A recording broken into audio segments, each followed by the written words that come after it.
Amén. Bueno, quiero comenzar desde la misma premisa que el apóstol Pablo aquí nos relata. Mira, y dice el versículo 1, yo le voy a leer otra versión, pero es una muy similar al NB, y dice: por esto, hermanos, tomando en cuenta el amor que Dios nos tiene, les ruego que cada uno de ustedes se entregue como sacrificio vivo y santo. Este es el único sacrificio que a Él le agrada. Solo cuando has recibido y aceptado el amor de Dios, esto es lo que Pablo está diciendo, solo cuando has recibido y aceptado el amor de Dios, estás preparado para también recibir y ver el fruto de su buena voluntad en tu vida. En otras palabras, solo el que acepte el amor de Dios entiende la consecuencia natural que ese amor provoca en nuestras vidas. El amor de Dios en nuestra vida provoca algo, y es una consecuencia que debe darse. Y Pablo nos la dice: el amor de Dios en nosotros tiene una consecuencia. Y la primera consecuencia es que ahora nuestras vidas son un sacrificio vivo y agradable para Dios. Antes, el pueblo de Dios sacrificaba y mataba un animal para que el animal cargara simbólicamente con el pecado de las personas, para que la muerte que debía llegar por el pecado, como consecuencia del pecado, fuera puesta sobre el animal. Pero Cristo vino a hacer el sacrificio perfecto, que tomó toda la culpa de la humanidad, la cargó y recibió el juicio de ese pecado.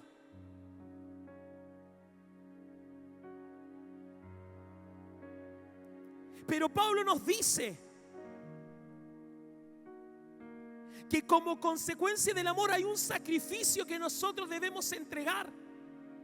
Ya no es un sacrificio por culpa o por pecado, es un sacrificio por amor. Es un sacrificio como consecuencia de experimentar el amor de Dios.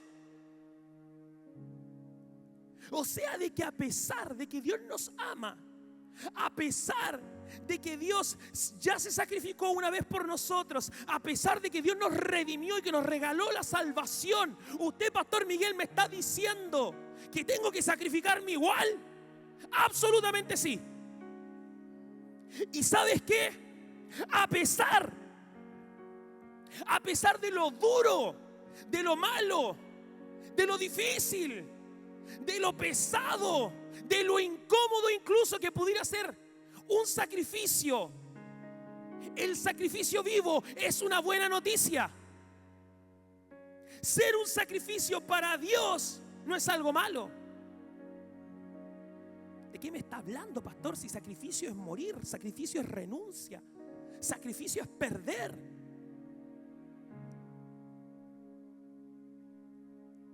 Te estoy hablando de que el sacrificio de Jesucristo nos da el regalo más maravilloso, nos da la salvación. La salvación a ti y a mí no nos costó nada. A Jesús le costó todo. A ti y a mí no nos costó nada. Pero ser un sacrificio vivo como el que habla Pablo en el libro de Romanos, ser un sacrificio vivo te va a costar todo para que puedas recibir todo lo que Dios quiere que vivas bajo su reino. Tú eres hijo de Dios, eres salvo, yo te bendigo. Dios comenzó en ti una obra, te redimió, te escogió solo por amor, solo por gracia, a ti y a mí. Y eso es tremendo, eso habla de lo inagotable, incalculable e inmenso de su amor. Pero la obra que Dios comenzó contigo, con la salvación, que es la puerta de entrada, demanda un trayecto, un recorrido. Jesús dijo que ese recorrido tenía una puerta que era angosta, y ese camino que debes recorrer es estrecho. Hay un precio que demanda. Y yo sé que tal vez esto no te alienta, tal vez esto no te aviva, tal vez esto no te inyecta, esto no te saca una alabanza de lengua, esto no te saca un aplauso, pero esto va a provocar en ti fe. Esto va a provocar en ti que puedas no solo escuchar la palabra, sino vivirla. Porque lo importante en el Evangelio no es memorizarse los versículos. Lo importante del Evangelio es que tú puedas vivir el Evangelio. Y ese versículo de Romanos no lo puse yo, lo puso el Espíritu Santo y nos lo transmitió con Pablo hace 2000 años, y hoy día lo estamos leyendo y hoy día lo vamos a vivir y hoy día va a ser parte de nuestras vidas. Porque nuestra fe en Cristo así lo demanda. Mire, quiero que leamos Deuteronomios, capítulo 32, versículos 9 al 11.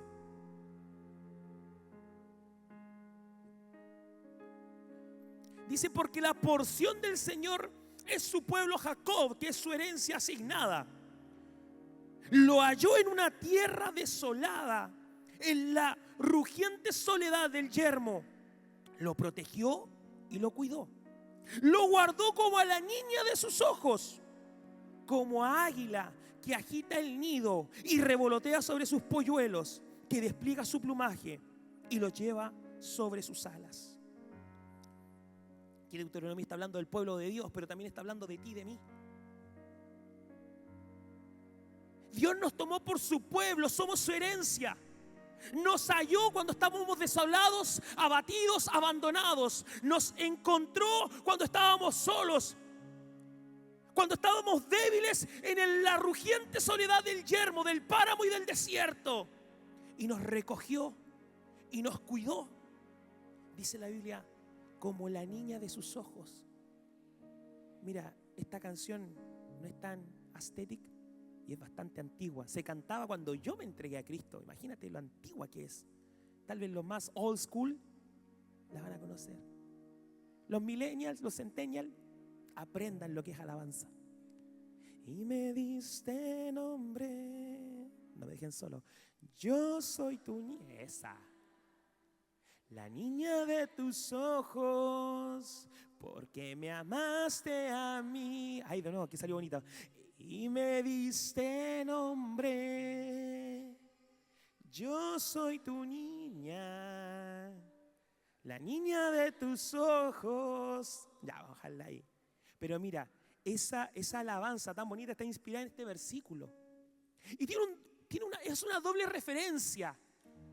Cuando habla de la niña de tus ojos, habla de ese amor de padre que al ver a su pequeña es lo más importante. Aquí está mi amado hermano Leudis. Él sabe de amar a hijas, tiene 3.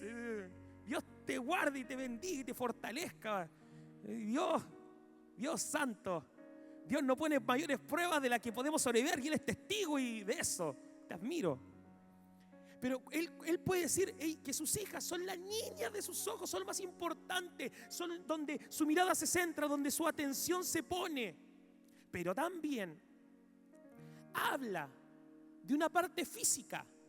Hay una parte del ojo que es una parte muy delicada, muy sensible, que se llama niña. Es una parte que se cuida, que es muy delicada, muy sensible, es parte de un nervio. Entonces hace esta doble referencia a algo que yo amo, a algo que yo atesoro, algo que yo cuido, que es importante para mí, pero también algo delicado, algo que es importante y que debo cuidar, porque si lo pierdo voy a estar en problemas. Pero donde me sacude y me estremece este versículo es cómo continúa. Después de describir este amor tan grande, este amor tan bonito, este amor tan tierno y tan delicado, dice: como una águila que agita el nido y revolotea sobre sus polluelos, que despliega su plumaje y lo lleva sobre sus alas. Porque a mí la primera referencia del amor de Dios la puedo entender.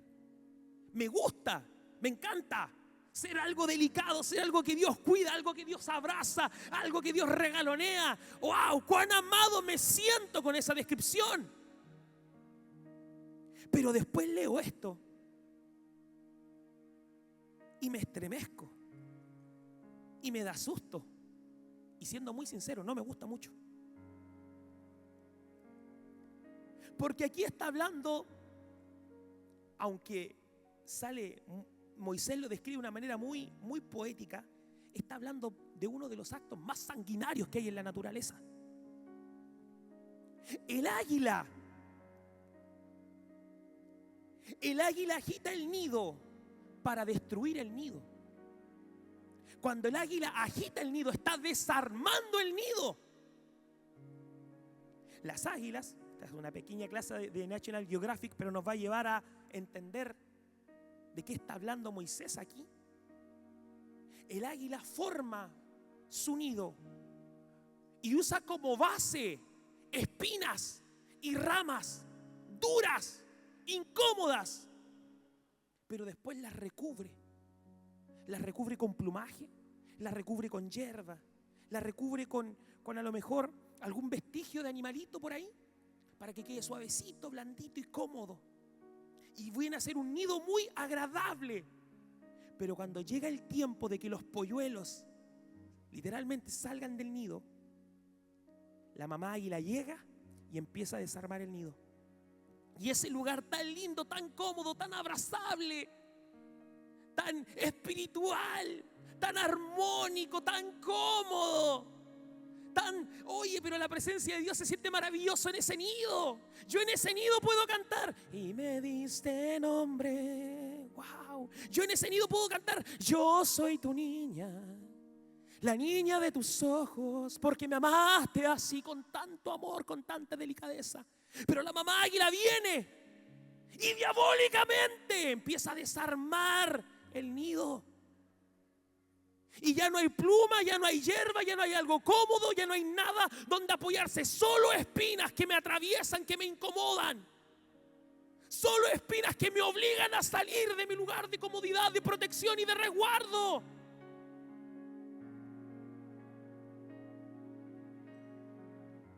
Agita el nido y revolotea sobre sus polluelos.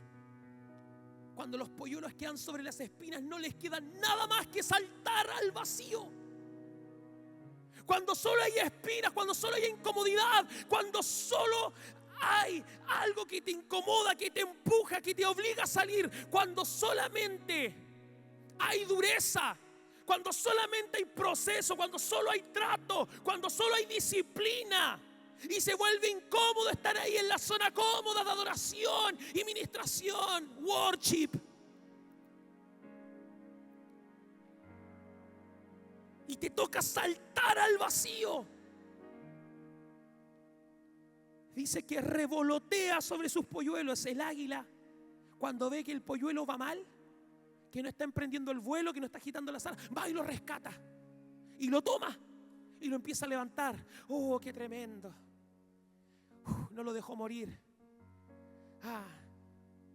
Pero solo lo hace para llevarlo más arriba y volverlo a tirar. Las veces que sea necesario, hasta que el polluelo se transforme en un águila y despliegue sus propias alas y comience a volar. Los obliga a salir de lo que ellos consideran y entienden como una zona y un lugar de amor. Porque hasta ese momento, hasta que el nido no se desarma, el concepto de amor que tienen está incompleto. Hasta que no vivas la prueba, hasta que Dios no te desafíe, hasta que Dios no desarme el nido, mientras solo hayas vivido, yo soy la niña de tus ojos, mientras solo hayas cantado ese corito y Dios no haya venido sobre ti como un águila a desarmar el nido y a echarte a volar, no has vivido la plenitud del amor de Dios. Mientras no haya sido procesado, probado, mientras no haya sido empujado por Dios a ir por algo más que no conoces, que no sabes qué es, pero es incómodo y es difícil, tengo algo importante que decirte: no has vivido la plenitud del amor de Dios. Pocos amén, me lo esperaba.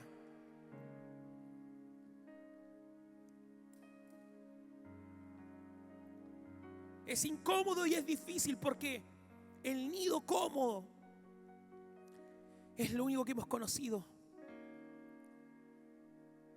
Y ese es el sacrificio que debemos vivir.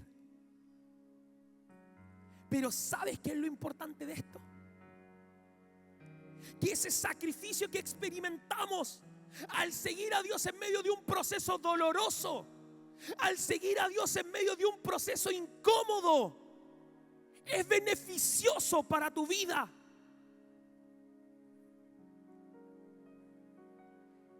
Porque ese sacrificio no es un desperdicio. Ese sacrificio no es tu vida siendo arrojada a la basura. ese negarte a ti mismo, ese tomar la cruz, ese seguir a Cristo, ese tener fe, ese confiar en Dios, ese caminar recto en medio de la tormenta, ese permanecer fiel cuando todo te dice que abandones, eso va a traer un beneficio a tu vida. Vas a conocer la buena, agradable y perfecta voluntad de Dios cuando hayas experimentado el completo amor de Dios sobre tu vida. Alguien tiene que decir amén. Alguien tiene que dar un aplauso. Alguien tiene que decir gracias Dios, porque el proceso no es para matarte. El proceso es para que empieces a volar. Las espinas no son para incomodarte y destruirte. Las espinas no están ahí porque Dios es malo, se olvidó de mí. No, no, no. Las espinas son la incomodidad que te está obligando a dar pasos de fe para que conozcas todo el amor de Dios.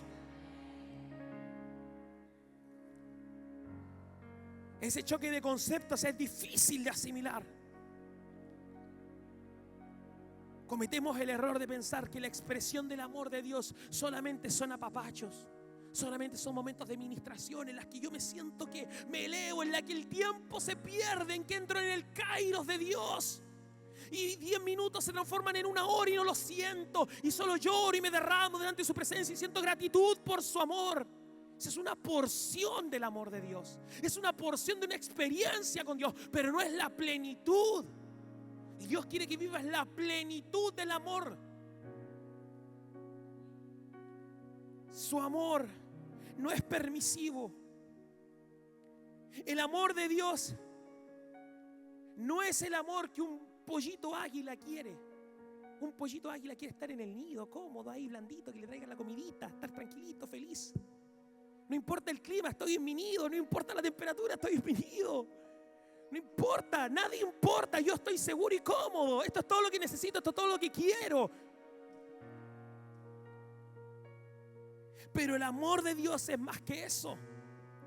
El amor de Dios es un amor progresivo y formativo. Es progresivo porque se da a conocer en la medida que tú más estás dispuesto a acercarte a Él y obedecerle. Mientras más estés dispuesto a obedecer, más vas a conocer. Mientras más dispuesto estés a acercarte, a buscarle, más vas a conocer. Y es formativo porque nos forma su voluntad dependiendo de cuán dispuestos estemos nosotros a entregar nuestra vida. Dios va a formar en ti lo que tú estés dispuesto a entregarle para que Él forme. Dios va a formar en ti carácter si estás dispuesto a entregarle tu carácter. Dios va a formar en ti fe si estás dispuesto a entregarle tu fe, el control, las decisiones, tu tiempo, tu voluntad. Dios va a formar en tu vida y va a bendecir las porciones de tu vida que tú estés dispuesto a darle.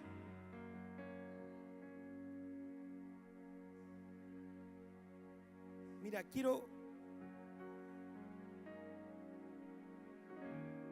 podemos volver un poquito al versículo Romanos. Lo voy a leer yo, no se preocupen, solo para que no se confundan. Voy a leer Romanos, el versículo del capítulo 2, el versículo 2 dice: no se amolden a la conducta de este mundo, al contrario, sean personas diferentes en cuanto a su conducta y en su forma de pensar. Así aprenderán lo que Dios quiere, lo que es bueno. Su voluntad es que no nos amoldemos a este mundo. La voluntad de Dios es que no dejes que este mundo te dé su forma. La forma indiferente, la forma distante, la forma independiente, la forma autosuficiente, la forma de yo hago lo que quiero, no tengo que escucharte. Si no fuera por mí, ¿qué sería de ustedes sin mí? Agradezcan que estoy aquí. Oiga, tengan cuidado porque si no me paro y me voy. La forma del mundo.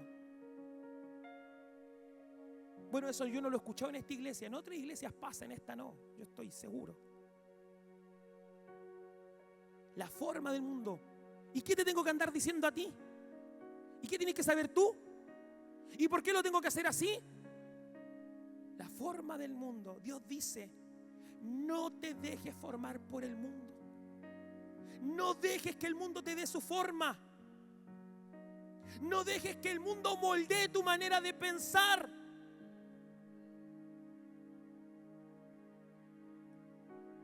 El mundo lo hace a través de la cultura, lo hace a través de la tradición, lo hace a través de los modelos y los patrones destructivos familiares.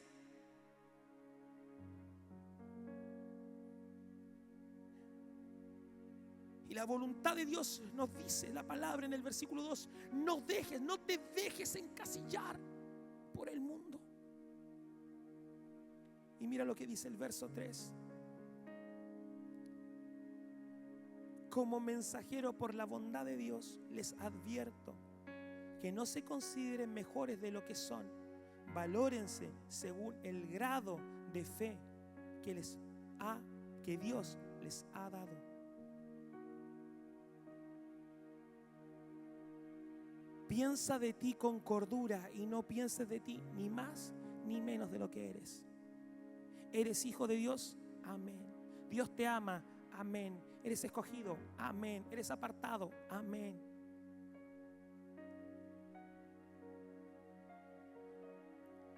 No creas ni más ni menos de lo que Dios dice de ti. Solo alguien que se conoce sabe lo que vale. Solo alguien que conoce a Dios sabe lo que vale. Y comienzas a conocer a Dios cuando comienzas a olvidarte del mundo. Comienzas a conocer a Dios cuando empiezas a olvidar el mundo. Empiezas a escuchar la voz de Dios cuando empiezas a ignorar la voz del mundo. Eso es ser un sacrificio vivo. Eso significa que ya no vivo para mí, ahora vivo para Cristo. El sacrificio en el altar era consumido por el fuego, pero Dios nos pide que seamos como la zarza, que ardamos en el fuego, pero que no seamos consumidos. Porque este sacrificio no nos va a matar. Esta vida sacrificial va a representar algo beneficioso. Después de vivir este proceso, después de pasar por esto, ¿saben lo que va a pasar? Vas a conocer con mayor plenitud, con mayor gracia, con mayor fuerza, con mayor intensidad el tremendo amor que Dios siente por ti. Eso merece un aleluya, eso merece un aplauso, eso merece un gloria a Dios.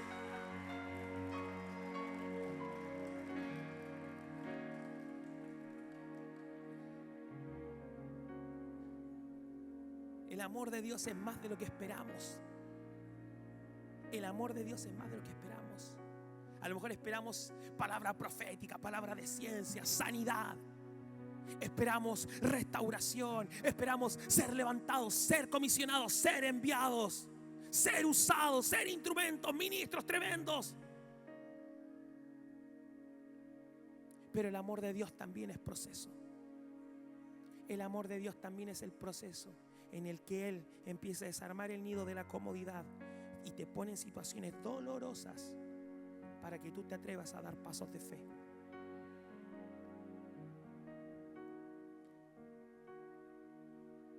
Mira, 2 Corintios 4:7 dice algo importante.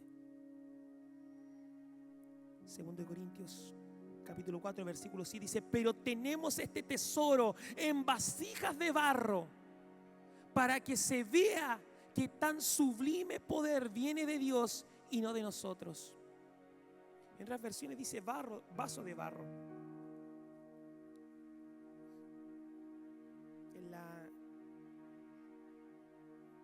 En la versión que tengo acá dice: pero tenemos este precioso tesoro que lo guardamos en un vaso de barro. Es así, para que sea obvio que este glorioso poder viene de Dios y no de nosotros. Un vaso de barro. El barro tiene características. El barro es barato. El barro es frágil. Y el barro es sucio. Y aquí en Corintios nos dicen, nosotros somos así. Nosotros estamos o somos en nuestra esencia, somos algo barato, algo frágil y algo sucio. ¿Por qué? Porque lo importante no es el recipiente, sino el contenido. No importa lo que te haya formado, no importa de dónde venga, no importa de lo que estás hecho. Lo importante es lo que Dios quiere poner en ti. Y que tú no importes si nosotros no importamos, si lo importante es Él. Y yo le sumaría, me atrevería, voy a tener la osadía de sumar una característica, porque esta descripción del barro se la robé a nuestro bishop Rudy Gracia. Y yo voy a rozar el atrevimiento al sumarle una característica más. Yo considero, a mi humilde pensar, en mi humilde criterio, que el barro también es moldeable.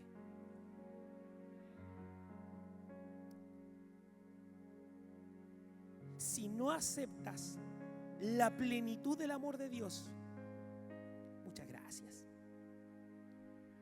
O mejor dicho,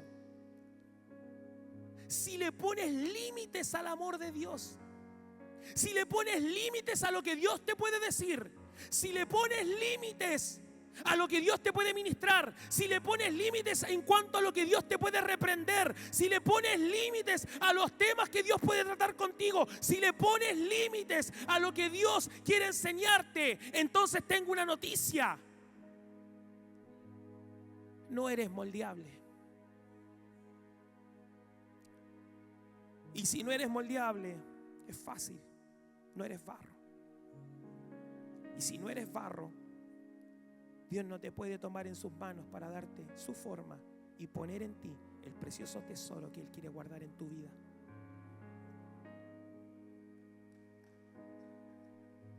El tesoro que Dios quiere poner en tu vida es el Evangelio.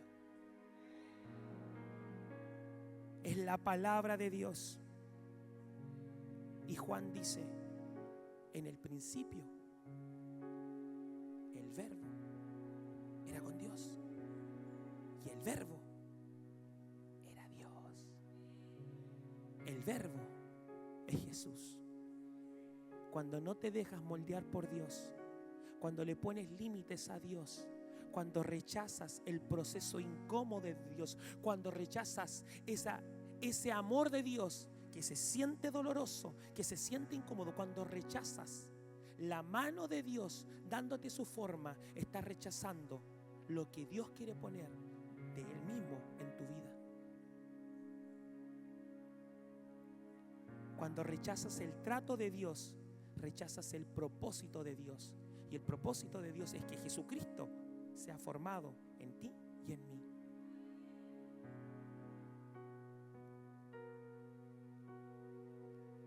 Y aquí es importante entender una cosa. Tomar una decisión, escoger y no escoger son las caras de una sola moneda.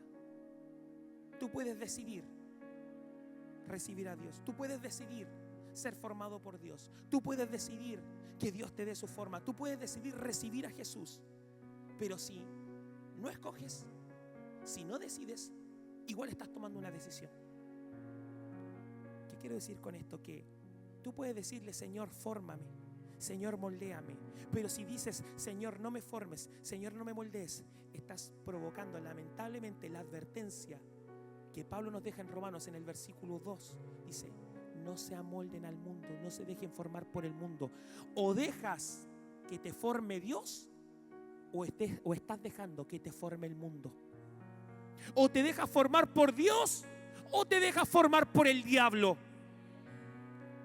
Pero tomes o no tomes una decisión, una de esas dos cosas va a pasar. O te dejas moldear por Dios, o te dejas moldear por Satanás.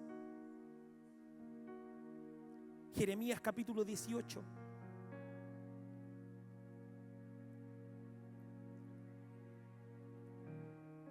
Versículo 1 al 6.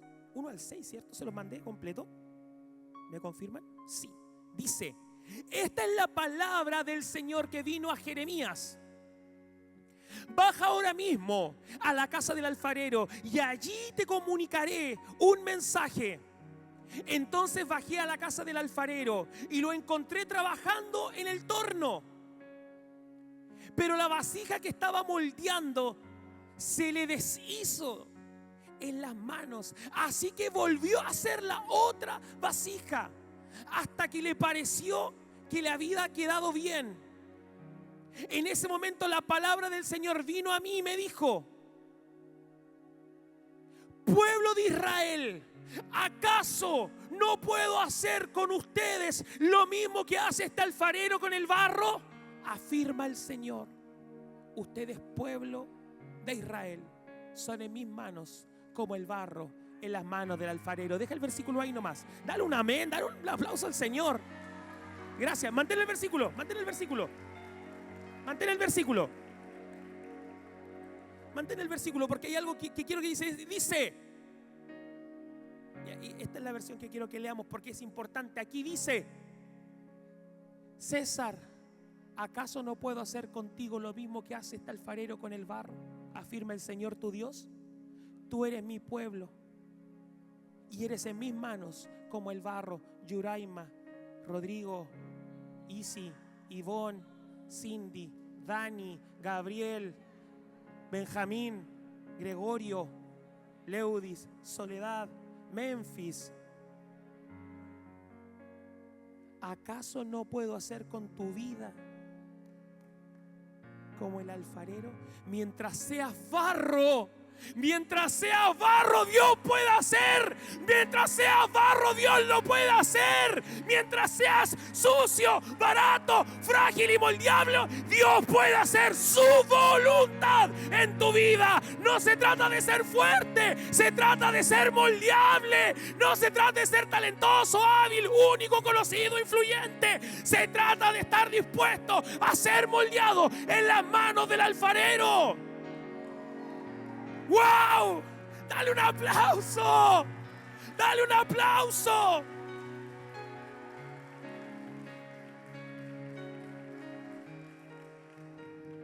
Mientras estés dispuesto,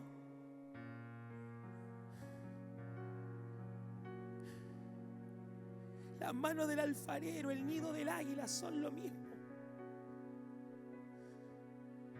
Las manos del alfarero, el taller del alfarero, su torno y el nido del águila son el mismo lugar. Son las manos de Dios. Pero escucha, hay un sacrificio doloroso que se experimentan estando ahí. Las manos de Dios son el lugar más seguro. Las manos de Dios son el lugar más seguro que puedes, donde puedes estar.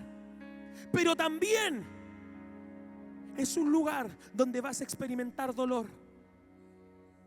Pero pastor, a mí no me dijeron eso. Bueno, aquí te lo estoy contando. Y no lo digo yo, lo dice la Biblia. Así que no te quejes conmigo, quéjate con el que le escribió.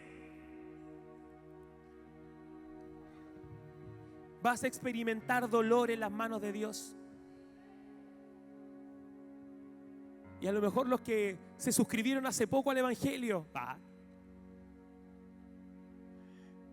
van a decir: eso no lo dijeron cuando me bauticé. Bueno, te lo estoy diciendo ahora, papito. Ahora, este era el momento para que supieras esto. Las manos del Señor son un lugar maravilloso. Maravilloso, el más seguro. Pero es un lugar donde vas a experimentar dolor. Porque vas a estar en las manos de Dios y Él va a decir: no me gusta esa actitud orgullosa, y te va a quebrar. No me gusta esa apatía, y la va a quebrar. No me gusta esa indiferencia, y te va a quebrar. No me gusta esa soberbia, y te va a quebrar. y te va a quebrar, y te va a quebrar, y te va a quebrar, y te va a quebrar. ¿Para qué? Para que tengas la forma perfecta, para que Él deposite en tu vida el precioso tesoro que preparó para ti. El precioso tesoro está listo. Él ya lo dejó listo, ya está listo. Si ahora solamente tenemos que dejarnos ser formados por las manos del alfarero.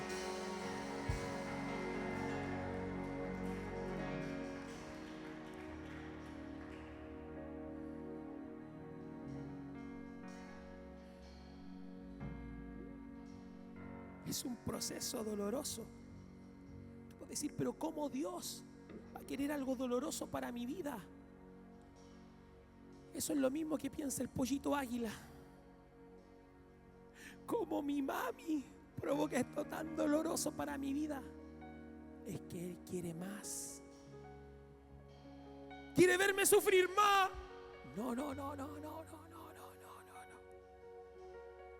Mira, no lo dije, lo podrían buscar. Los ungidos de multimedia, Isaías 40:31. Con esto termino, ponte de pie, iglesia. Yo sé que pueden, Isaías 40:31.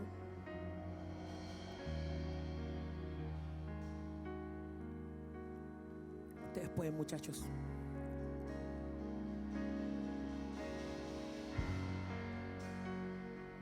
El pollito águila no puede entender cómo un lugar tan seguro, tan hermoso, tan maravilloso se transformó en algo doloroso. Pero dice, pero los que confían en Él renovarán sus fuerzas, volarán como las águilas. Correrán y no se fatigarán, caminarán y no se cansarán. Lo que pasa es que el Señor ya no quiere que gatees, ya no quiere que llores, ya no quiere que te quejes. El Señor quiere que vueles, el Señor quiere que despliegues tu fe y vayas más lejos. El Señor quiere que alcances tu propósito, el que Él te dio, el que Él te asignó, para el que te está formando. La razón por la cual Él pone esa esencia en tu vida, la razón por la cual Él pone un tesoro tan valioso como Cristo en un vaso de barro, es porque Él quiere que ese barro vea la gloria de Dios.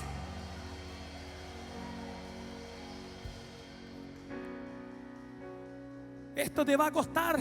Claro que sí te va a costar. ¿Esto va a ser difícil? Por Dios santo que va a ser difícil. ¿Vale la pena? Preguntémosle a Pedro, crucificado de cabeza, y cuando lo veas en el cielo, porque lo vas a ver, Él te va a decir, valió la pena. Pregúntale a Esteban, que murió atravesado por una lanza, a Tomás, murió atravesado por una lanza en Etiopía, te va a decir que valió la pena.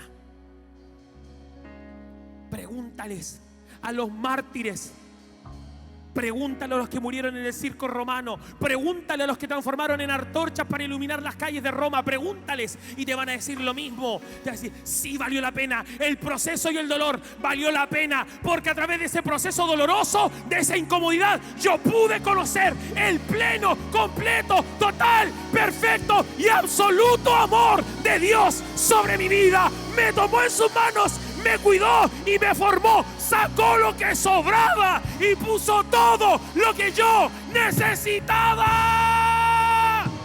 ¡Aleluya! ¡Aleluya! ¡Gloria a Dios! Dale un fuerte aplauso, dale gracias, porque el proceso no es para que mueras, el proceso es para que despegues, es para que vueles, es para que recibas nuevas fuerzas, para que no te canses ni tropieces, para que no te fatigues ni desmayes. Para eso es el proceso, para que lo conozcas. Sí, Señor.